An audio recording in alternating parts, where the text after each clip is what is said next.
Today is focused as promised on how to place icons in mobile application bottom navigation bar. We can always use the icons as I've explained on the top right video.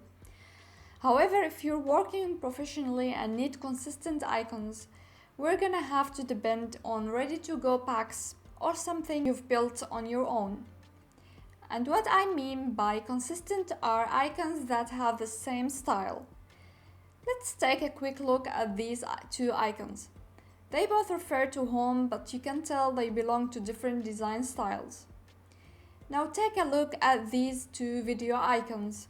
You can easily tell that this icon belongs to the same design style as this one, and not the other one, because of multiple factors like the stroke weight, the corners, the coloring, etc.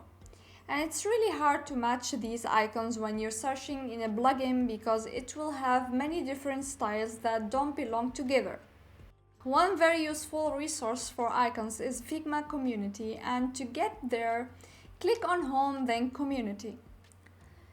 Type icons in the search bar and you're gonna have tons of free source packs that we can use in our design.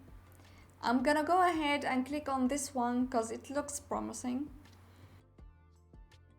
Now I know what you're thinking. This looks overwhelming and it's gonna take forever to find a specific icon. Icons have titles that they are known for, and you should use those titles in your search right here. For example, I need a home icon. So I type in home and voila, there are multiple options for home icon. You can pick whatever suits your design.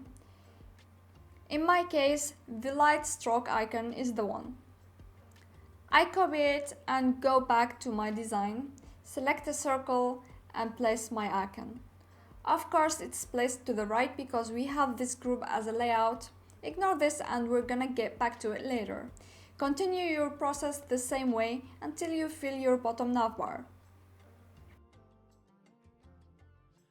Now once you're done, you can simply select the circles from your left sidebar and delete them.